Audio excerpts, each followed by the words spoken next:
John Muir was born in Scotland in 1838. His family had moved to Wisconsin when he was 11 years old, and as a youth, he witnessed the transformation of the countryside into a standard American cultural landscape dotted with farms and towns. He was unsatisfied with this changing landscape, and when he attended the University of Wisconsin, his exposure to transcendentalist philosophy uh, gave voice to many of the feelings that he had inside, and that is that he was unsatisfied with the impact of the second industrial revolution on the world around him. And so the remainder of John Muir's life was dedicated to trying to preserve nature in its natural form. And this was one of two major movements within the environmental movement at the beginning of the 20th century that was in direct response to this second industrial revolution. And that's what this lecture looks at. It looks at industry and the environment, the second industrial revolution and American environmentalism at the beginning of the 20th century. We want to examine the world system that replaced the Atlantic system. We want to trace the economic and environmental changes that resulted from the second industrial revolution. And we also want to understand American responses to the changing environment. We'll begin by taking a quick step back in time, further back in time than what we're doing now, by looking at the colonial world economy.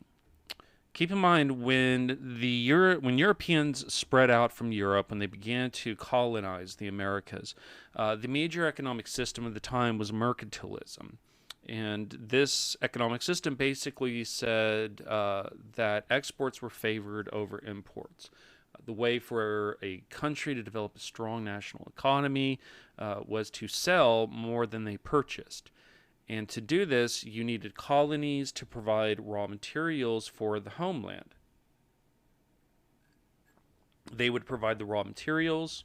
The homeland would basically transform those raw materials into finished goods, and then they would be resold in the colonies or exported out of that country to other European competitors.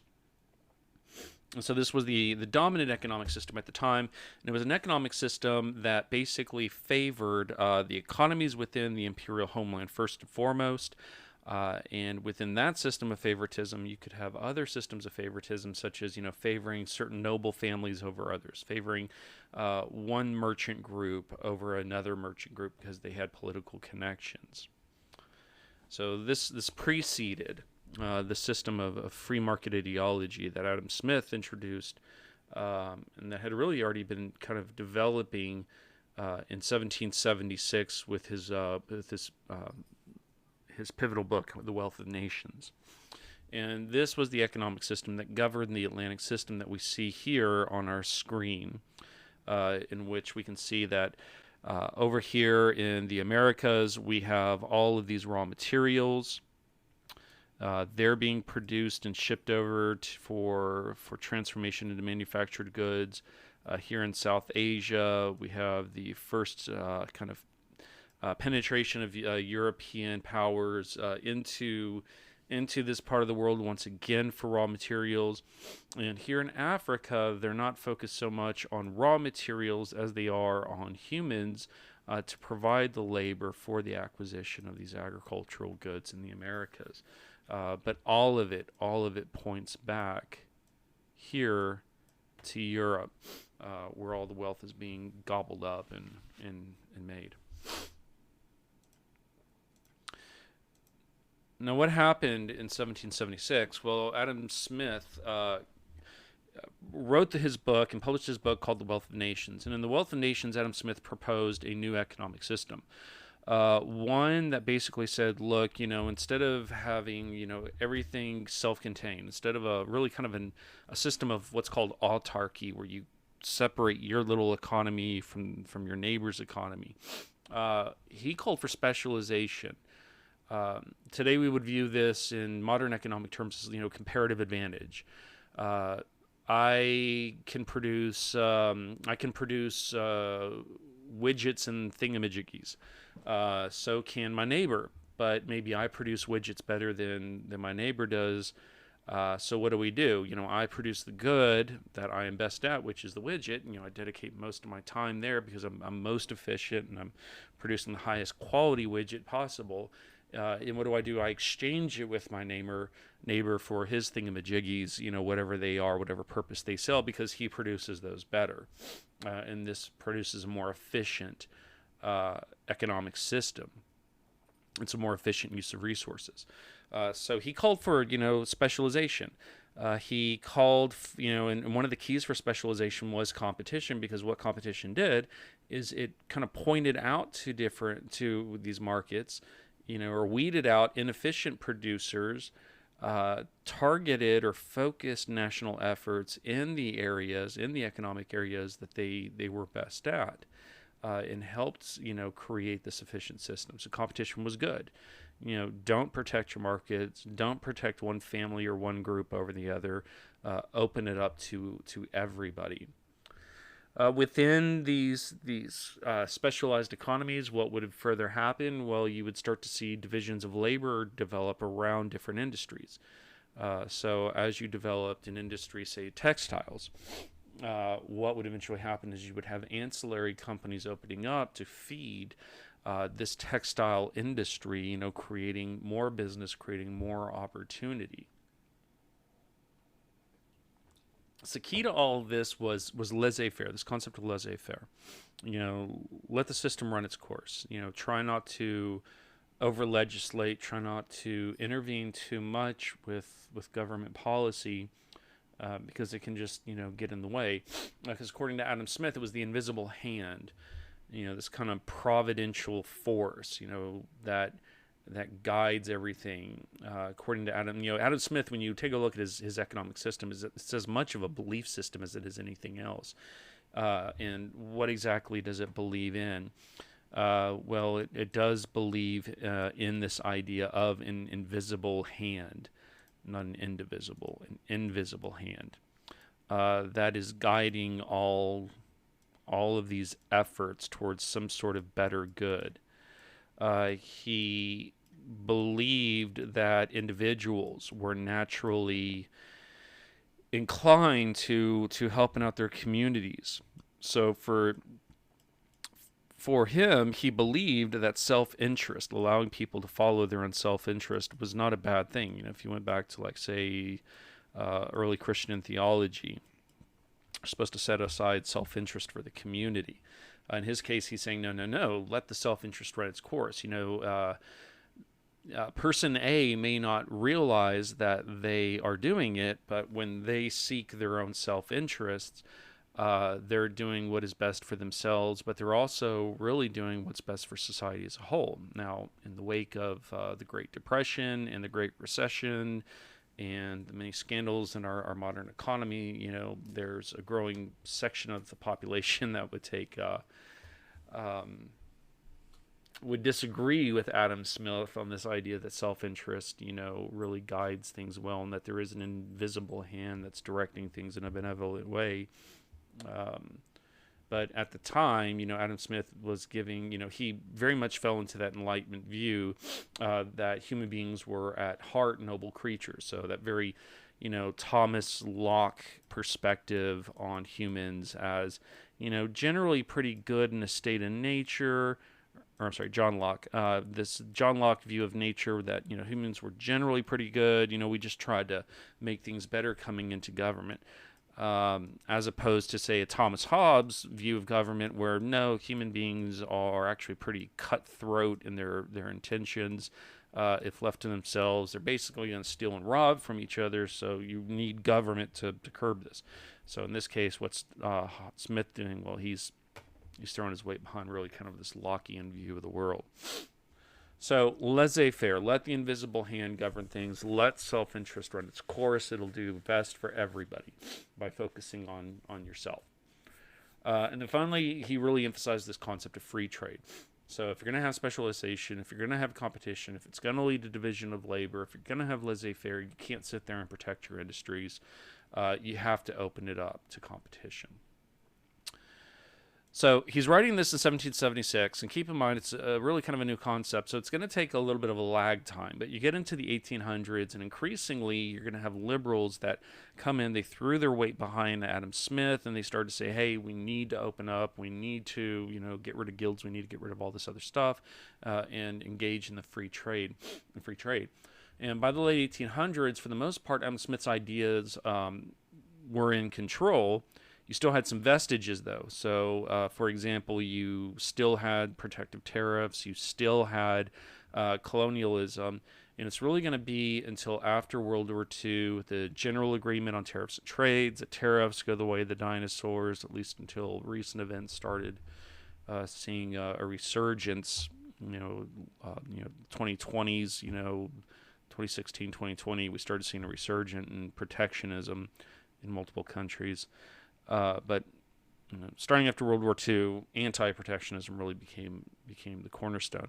And then, of course, there is going to be continued colonialism. Again, this idea of limiting colonies just for the production of raw materials, investing only in infrastructure that gets raw materials from their source to the coastline.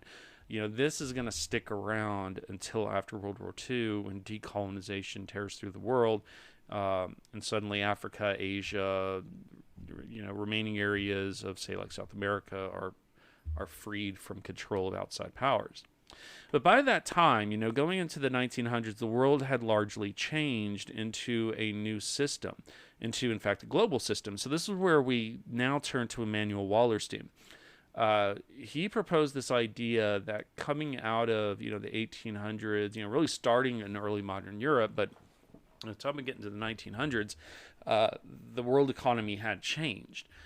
Instead of this, old mercantilist system that was kind of limited in scope in terms of how much interaction people had with the rest of the world is today very much interconnected. And so according to Wallerstein's model, you really have two areas of the world, but we've kind of added in a third. You have the core and the periphery. And again, we've added in kind of like a third zone, the semi-periphery. So what you have here, the core, these are the folks that are what we call today more developed countries, MDCs. And they're the ones that are highly developed. They have advanced technology. They're on the good side of the digital divide. They have the high GDPs, GNIs, gross national income stats, have the highest output in terms of modern patents, intellectual property rights, generally service-oriented, engaging in quaternary and quinary economic activities with a high level of tertiary as their base. The peripheral countries, these are the less developed countries, the LDCs, if you will. These are the countries that are still stuck with their primary and secondary economic activities, so they're still highly focused on resource extraction mostly. That's the main base of their economy, kind of like the United States was, going back to the 18 and 1900s. In their developing industry, but it's industry that's controlled by the core countries. And then increasingly today, we have this kind of fuzzy in-between zone, the semi-periphery countries. So the basic idea is this, you have these countries like, say, the United States of America. They're highly developed, and they have, all of the money up here. They are producing the patents, they're producing the designs, they are the ones that are going to design and control everything. So what do? Well, they take their products and they'll send them to, say, Guatemala. Right now we're making a lot of T-shirts in this part of the world, Central America. And then here, these countries, what do is they take these raw materials that American industrialists are producing from, say, other parts of the world or maybe from their own, transforming it into T-shirts, and then they're selling it back up here into this country. Now, today, though, the world's not, so two-sided. This is really the world, going into the 1900s. Today, it's a bit more complex. So what we'll have today instead are countries like the United States of America, where, we have, again, all of the wealth. And then what exactly do we do? Well, we have high levels of money up here, so I'm going to put $3 signs to indicate how wealthy we are. Over here you have China, not so wealthy. They're a developing country. And then let's say we're going to turn to the Democratic Republic of the Congo right here. That's still a high copper producer. I'll just use them as an example.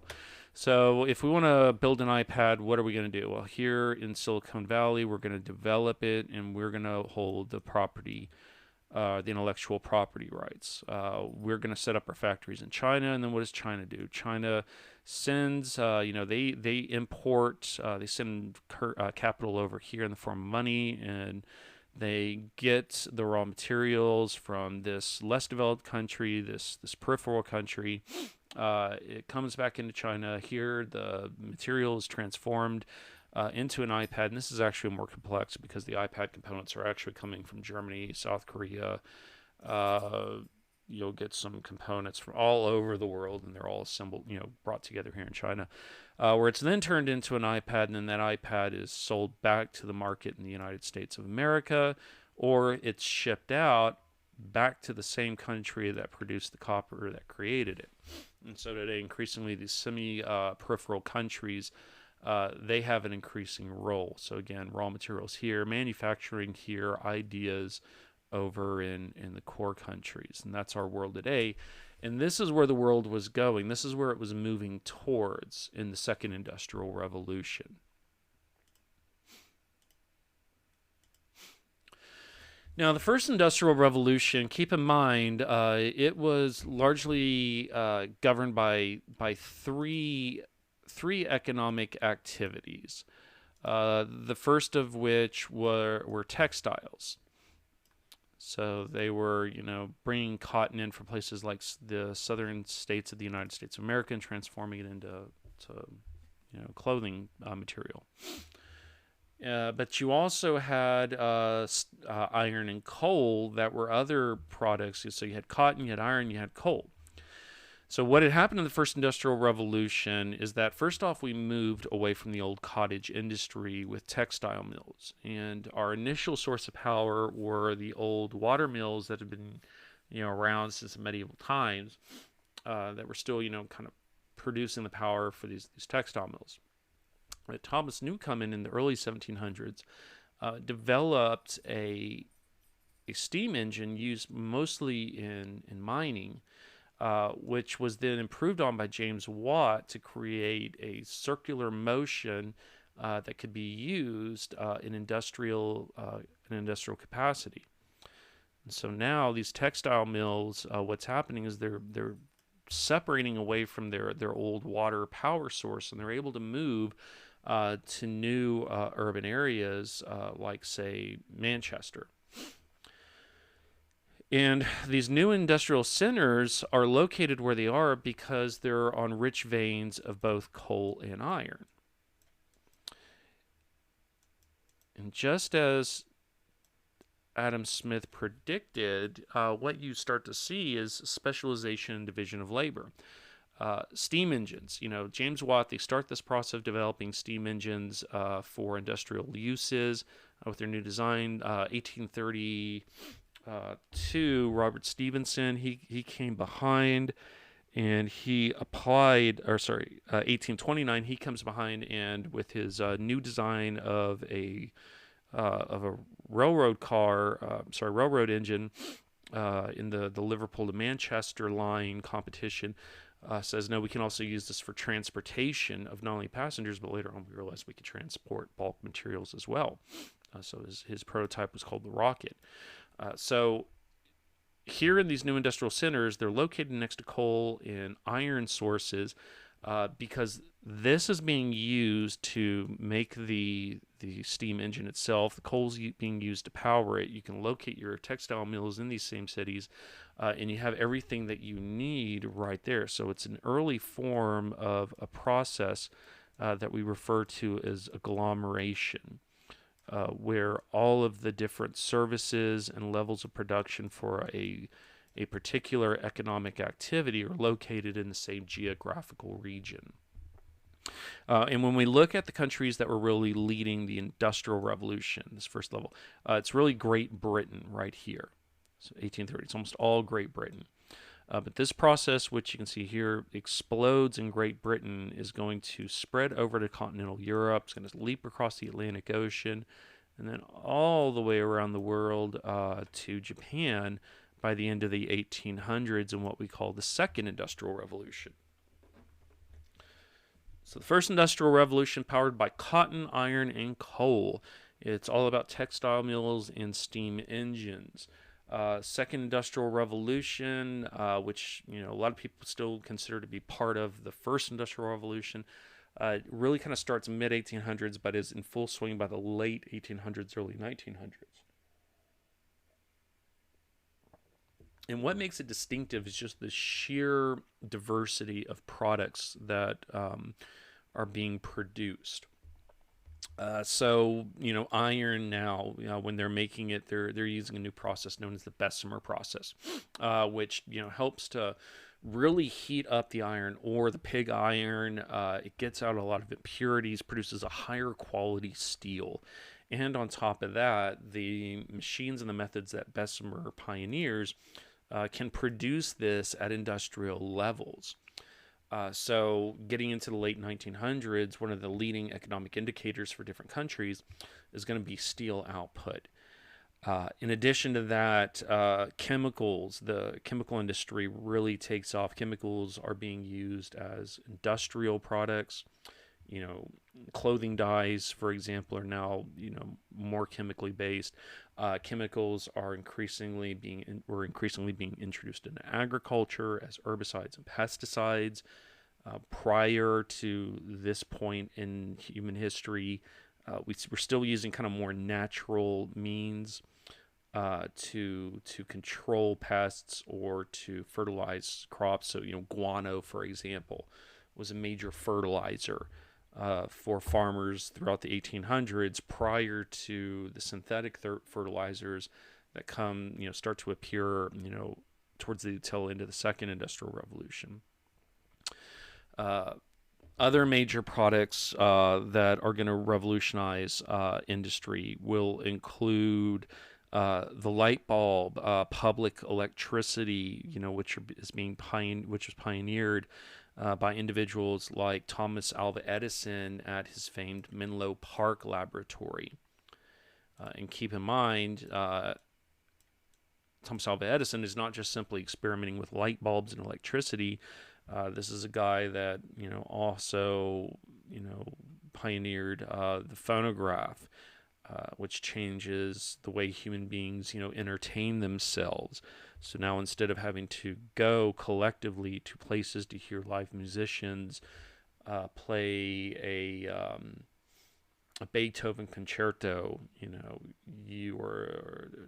or a Chopin nocturne, you can actually listen to it in the privacy of your own home on your own device that you purchased. The 1844 communications was revolutionized by Samuel F.B. Morse when he transmitted the first message via his telegraph. This changes in 1876 with Alexander Graham Bell using electricity to patent and produce his very first telephone. It starts off slow in the 1870s, but early 1900s, telephones are a thing. Can't forget refrigeration. Gustavus Franklin Swift in the United States of America introduced refrigerated cars to preserve meat and improve people's health and caloric intake. We're talking about automobiles, radios. We're talking about the internal combustion engine. Above and beyond all things in terms of economic change, this right here. When we look at pollution levels today, what are the major pollution levels from? Well, it's greenhouse gases. First Industrial Revolution, everything was around coal. And of course, we understand today that coal is a major pollutant. If you walked through the cities of London during the Industrial Revolution, you could be out there middle of the day, and it would look almost like twilight just from all of the soot and smoke from all the coal being burned in people's chimneys and in these factories or mills. Going into the early 1900s, we have these new internal combustion engines that are now burning petroleum refined from crude oil. This is another fossil fuel that we're adding to it. New forms of byproducts being pumped up off into the air. In these cars, that's going to be one of the major uses. Cars, but the internal combustion engine, keep in mind, it's also now powering things like tractors. So it's not just simply people's vehicles. It's a lot of areas in society. Later on, it's going to be your airplanes. I mean, this is a revolution in energy, industrial energy. So just the sheer diversity of these products is really mind blowing when it comes to the second industrial revolution. That's why we oftentimes treat it as separate. And this is changing not only the industry, it's also changing world relations. So in that last graph we looked at, we saw Great Britain in the first industrial revolution. It is the leading power. But what happened during the course of the 1800s is you had a number of nation states that had never existed before unifying. You had the German Confederation turning into Germany. You had, Italy created by the 1870s. In Japan, you have the Meiji Restoration leading to a unifying Japanese countryside. The United States of America, the Civil War finally deals with a lot of the sectional interests that kept much of the country divided. And so now the economic playing field changes as well. Instead of it being really kind of Great Britain, France, the Netherlands, and the Ottoman Empire that were the leading, or in Spain that were the leading economic powers of the colonial era, now you're talking about Great Britain, followed by Germany, followed by France. The United States is in there as well. All of these, what we consider to be upstart powers. And they're all using industry as well to modernize their militaries, especially, the industrial process to mass produce weapons, to start these arms races. And they're applying some of these processes in ways that had never been used before. So chemicals to produce chemical weapons that were first used in World War One.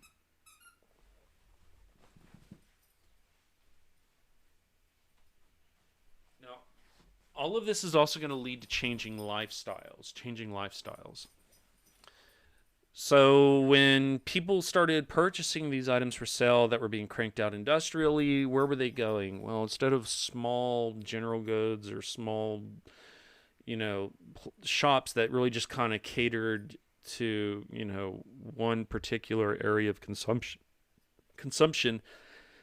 we economies started, consumer sectors of the economy started to revolve around these giant department stores that were chain. They had chains across geographical areas.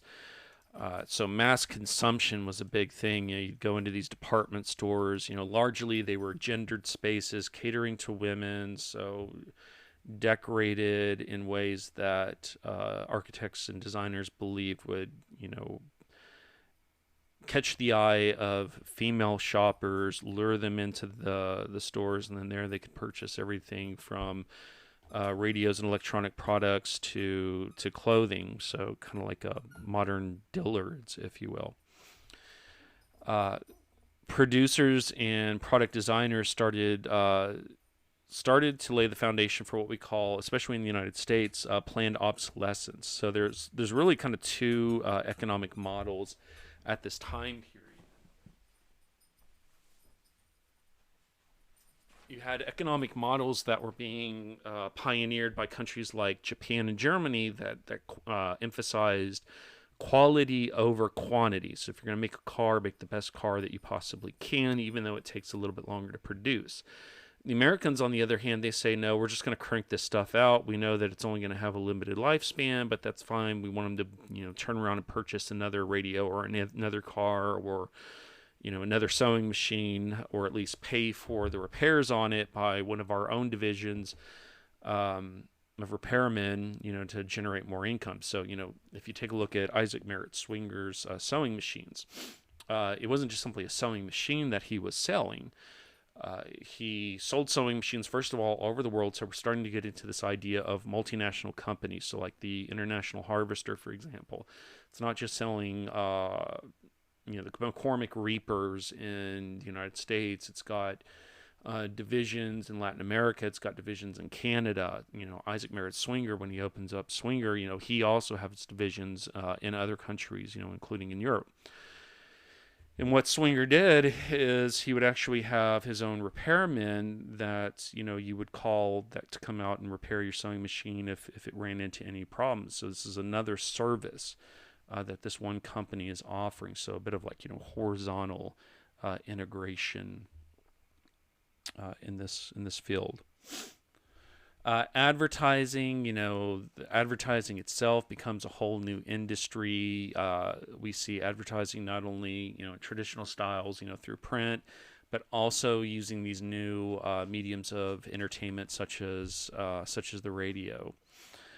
And then finally, the way that people were purchasing things was changing no less than it changed in the 1990s and early 2000s with the introduction of Amazon. So if we remember back to the late 90s, the early 2000s, what did Jeff Bezos do that was so revolutionary? Well, you had this direct to the seller marketing scheme that you could do online. Go online, purchase an item, go straight to you. You don't have to go to the store. Well, Montgomery Ward and Sears Roebuck and Company, they were kind of the Amazon of their time period. Instead of having to have a department store, servicing this tiny little rural area, what do? Well, you send out catalogs.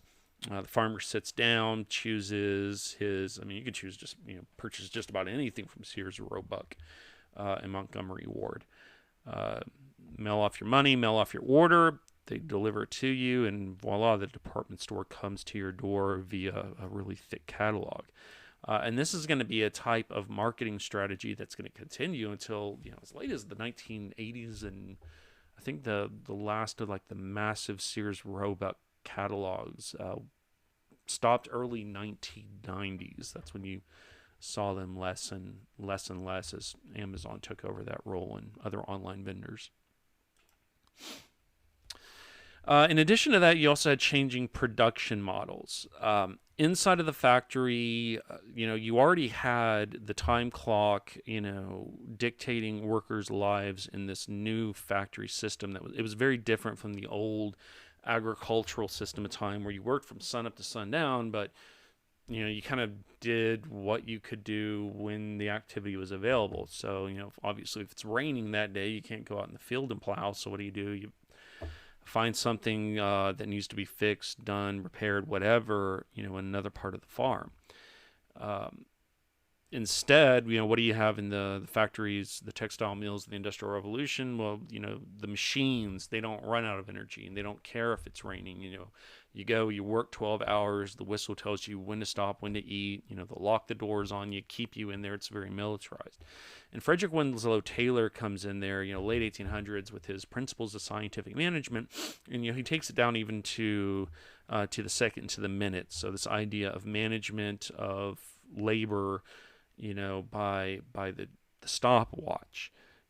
Where do you need to move? Where should the stations be? What is the most efficient flow of the work process in a much more concentrated area? That's what Frederick Winslow Taylor's bringing to it.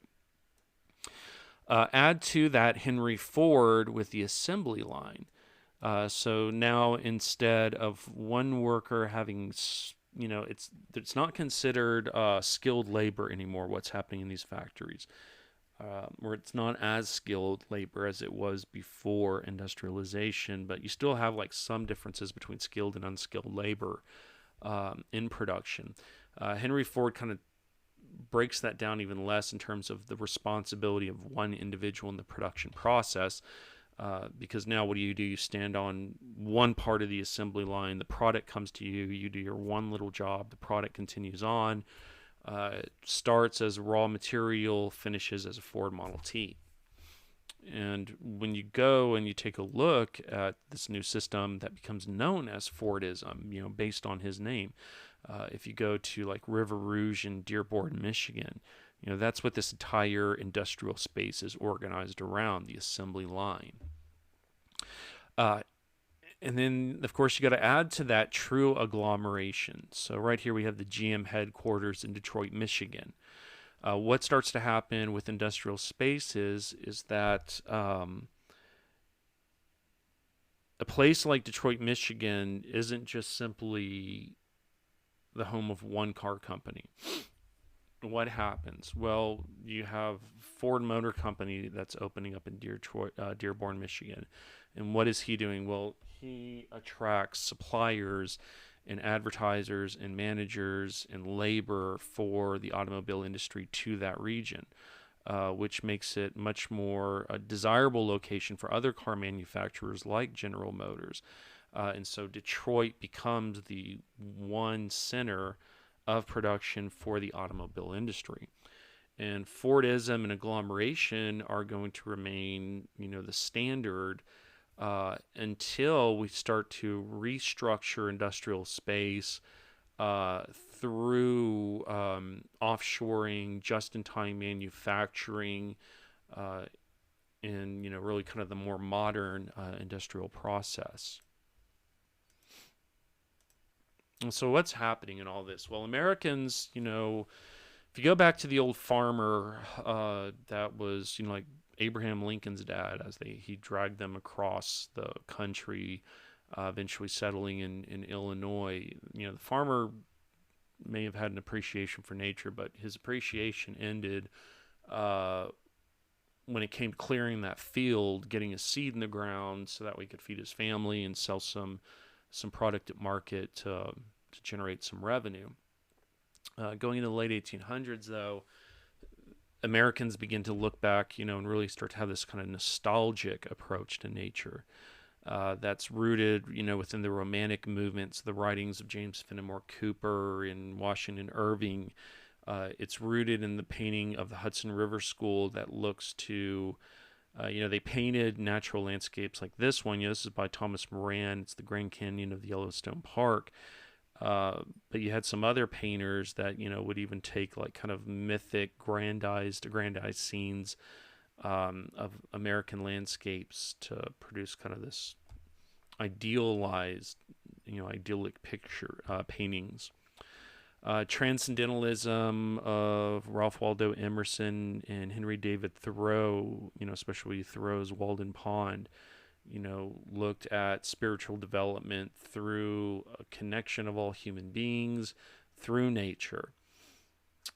So you already have this movement, this undercurrent, this philosophical and intellectual and artistic movement within the United States of America, starting in the early 1800s, early to mid 1800s. Well, come in behind that, and you have an intellectual movement and a national movement as well that's represented by guys like Frederick Jackson Turner and Theodore Roosevelt. Theodore Roosevelt, before he really got into politics, his major contribution was The Winning of the West, published in 1889. And then he published, following that, another book titled The Strenuous Life, that basically, Winning of the West was 1889, Strenuous West Life was 1901, and what did Theodore Roosevelt view as like the core of the American character and the reasoning behind American greatness? Well, it was this idea of rugged individualism. I believe that's a term that he actually used in his book. Yeah, if you ever read The Strenuous Life, it's all about ideas of manliness and the ability of a manly man to stand on his own. He's tough, stands up for himself, meets the rigors of life with kind of a stoic face. So you have guys like Theodore Roosevelt that's promoting this view, and of course nature and oneness with nature and the challenges nature provides is essential to it. And then you had Frederick Jackson Turner, who published in 1893 The Significance of the Frontier in American History. And Frederick Jackson Turner really kind of promoted in this, he's viewed as the father of American Western history. Really, what this article, this essay uh, is giving voice to this American nationalist view that their civilization was in danger because the 1890 census came out and said that the last of the unsettled regions of the United States of America, based on their statistics, had been settled. And according to Jackson Turner, it was this process of fur trappers leading to farmers, leading to so on and so forth, that gave birth to the American character that was individualistic and democratic. Uh, Combine this in with what's happening in the Second Industrial Revolution with urbanization, industrialization, the loss of skilled labor jobs, and of really kind of self-employment amongst many workers. And people started believing that, the United States was going into a crisis without access to the natural environment.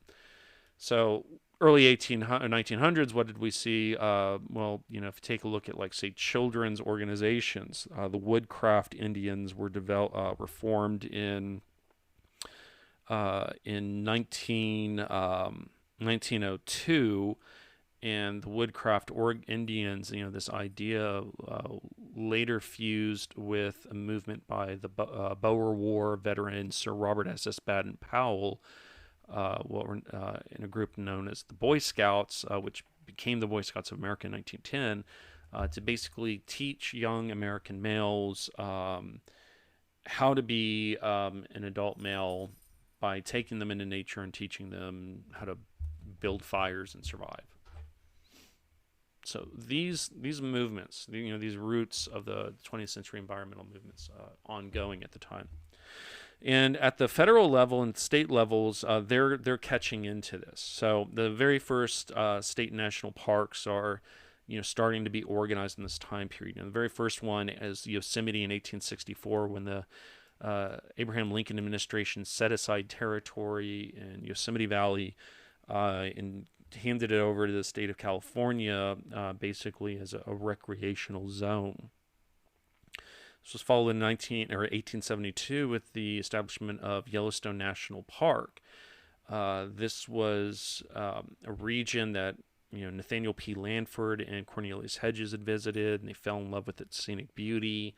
They believed that it needed to be set aside, and preserved from like railroad and mining development, and they find support in an unlikely ally, Jay Cooke, of the Northern Railroad fame, who sees, land set aside as national parks and monuments as a potential revenue source for railroads, because it'll promote tourism.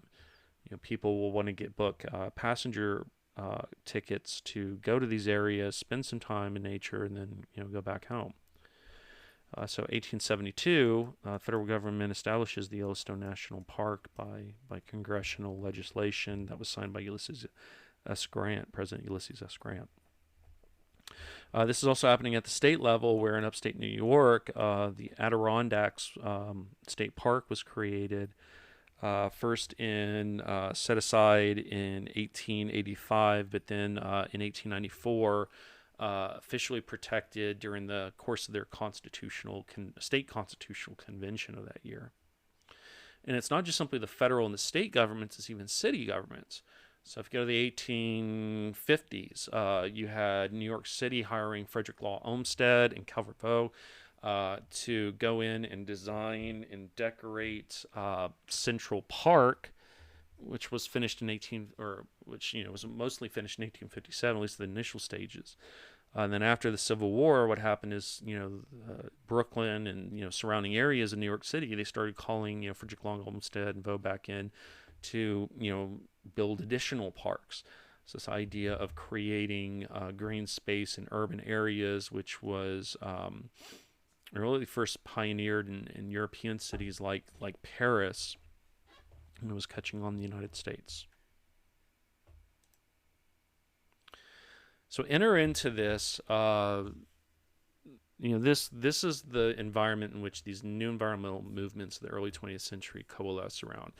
And it's really kind of a two-sided development. On the one side, you have preservationists like John Muir and the Sierra Club. And the idea behind the preservationists was to take a place like what we see here in this picture, the Yosemite National Park, and preserve it in its entirety, in its quote-unquote pristine condition from human development.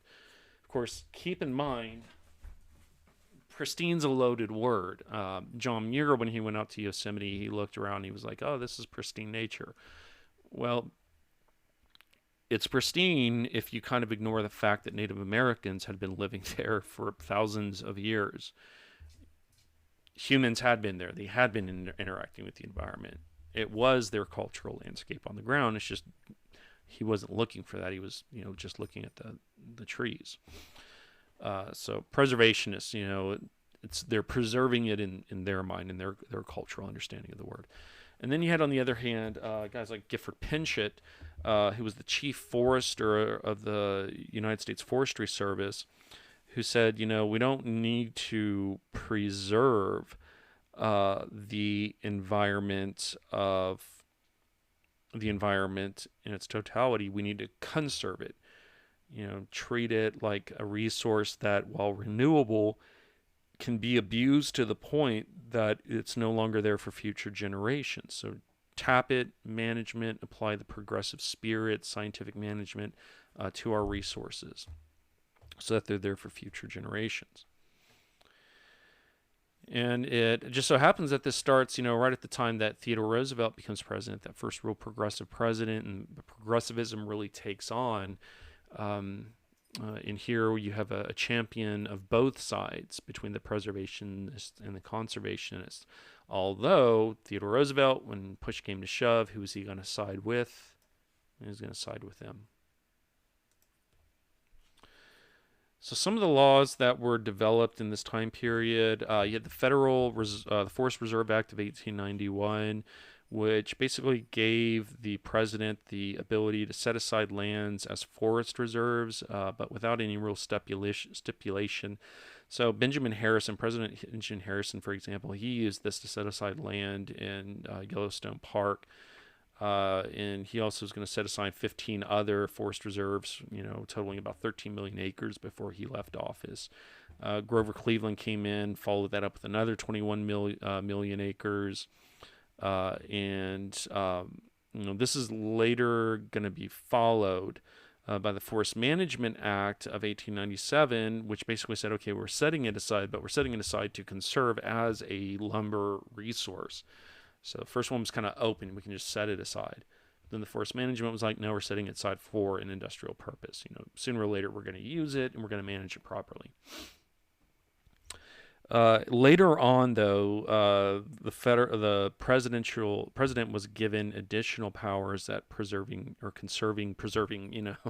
nature with the Lacey Act of 1906, that basically said that if there is a strip of land that has like historical or cultural significance, the president can, unilaterally set it aside. This is the Lacey Act. So a good example of this was that Theodore Roosevelt used it to set aside the Grand Canyon as a national monument in 1908, and then later Congress came in behind him, and they turned it into an official national park in 1919. So keep in mind, yes, the president, the presidents can go in, they can use this legislation, like the Forest Reserve Act, the Management Act, the Lacey Act, to set aside, but it's not really kind of permanent until Congress goes in there and turns it into a national park. So in the case of John Muir, he's there, he's active, Sierra Club's active, they're pushing to preserve places like Yosemite as national parks, not to be touched by industrial development. But this, it's never a one-sided thing. So you have the conservationists on the other side, Gifford Pinchot, that are saying, we don't always need to do that. We need to open stuff up. And the one kind of cause celeb for this side is the Hetch Hetchy Valley plans of development that occurred in the early 1900s. So, what happened in Hetch Hetchy? Well, in 1906, there was a massive earthquake in San Francisco that led to just absolutely massive property damage. You had upwards to 3,000 people dead. Afterwards, fires broke out among the ruins to the point that San Francisco banned indoor fires. You had to go outside and cook. You had basically people living in tents, national resources being, or national aid at a national level being kind of sent to San Francisco to help these people. So as a result, you had Mayor James D. Phelan that went and made a request to dam the Tuolumne River in the Hetch Hetchy Valley and to turn it into a reservoir for use for San Francisco. And this was kind of a big push in this time period, the idea of reclamation, that this becomes a key word, especially like in the New Deal, reclamation. We're going to reclaim the land, from nature and put it to industrial use. So there's going to be a lot of projects developed in the early 1900s around damming rivers and managing forests.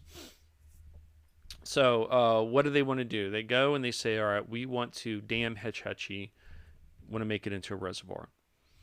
Well, you're going to have on the one side the preservationists that rallied around Hetch Hetchy. They say, look, this is part of the Yosemite National Park. We need to preserve it. Don't touch it. But what happens on the other side? Opposite of John Muir? Well, you have guys like Clifford Pinchot, the conservationists that are saying, look, it's an arid part of the country. Droughts are, kind of a thing there. And we need this reservoir to help with things like, the outbreaks of fire. So there's this big back and forth, this big push, John Muir and the Sierra Club and other groups in the East, the Century newspaper or magazine, they're pushing, they're lobbying Theodore Roosevelt to reject the proposal. But then at the end of the day, who does Theodore Roosevelt side with? Well, he sides with the conservationists. And this is going to continue on through the Taft administration and the Wilson administration, but eventually in 1913, Congress approves the O'Shaughnessy Dam project, which was completed in 1938. So the preservationists really lost it, but they did kind of get a bit of a consolation prize in the formation of the National Park Service as a separate arm of the federal government that is there to completely preserve national parks. So the early 1900s, a period of great economic change and industrial change at a global level, and it completely transforms geographical space within the United States of America as well as the environmentalist movement, and produces, really kind of the foundation of two strains of environmentalism in the United States that will continue to exist and grow throughout the 20th century.